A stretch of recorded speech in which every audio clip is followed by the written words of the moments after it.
Hello. ഇന്ന് രാവിലെ തന്നെ മഴക്കോളാണല്ലോ. കാർമേഘം ഇരുണ്ടുകൂടിയ ആകാശം.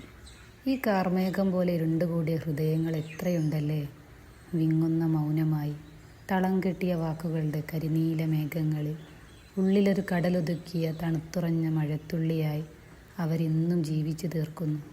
അവരൊന്ന് അലറി പെയ്തെങ്കിൽ തീർന്നേനെ ആ മേഘങ്ങൾ. അവരുടെ ഉള്ളിലുമുണ്ട് ആർത്തുലച്ചൊന്ന് കരയാൻ വെമ്പി നിൽക്കുന്ന മഴമേഘങ്ങൾ. ആകാശം കണ്ടില്ലേ, ഇരുണ്ടുമൂടിയ കാർമേഘത്താൽ നിറഞ്ഞു നിൽക്കുന്നത്. മഴ പെയ്യാൻ തുടങ്ങവേ അത് മഴത്തുള്ളിയായി നിലംപതിച്ച് തിരിച്ചു പോവുകയാണ്.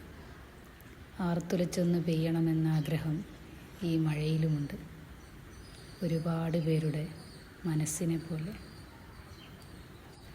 നമുക്കിങ്ങനെയൊക്കെ പറഞ്ഞു നിന്നാൽ മതിയോ? വന്ന കാര്യം നടത്തണ്ടേ? ഞാനിപ്പോൾ ടെറസിൻ്റെ മുകളിൽ കയറിയത് ഈ കാർമേഘത്തിൻ്റെ ഭംഗി കാണാനൊന്നുമല്ല കേട്ടോ.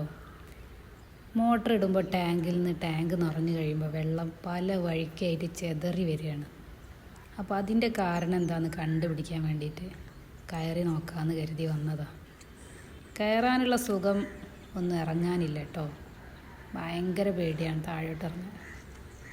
അപ്പോൾ സംഭവം എന്താണെന്ന് വെച്ചാൽ, വെള്ളം നിറഞ്ഞു കഴിഞ്ഞാൽ പോകുന്ന പൈപ്പ് വിട്ട് കിടക്കുകയാണ്. അത് ജോയിൻ്റ് ചെയ്യാനുള്ള പണിയുള്ളൂ. പക്ഷെ അതിലും വലിയ പണി എന്താണെന്ന് വെച്ചാൽ ഇവിടുന്ന് താഴോട്ട് ഇറങ്ങല. പടച്ചോനെ കാത്തോളി എന്ന് പറഞ്ഞാൽ ഒറ്റ ഇറക്കായിരുന്നു.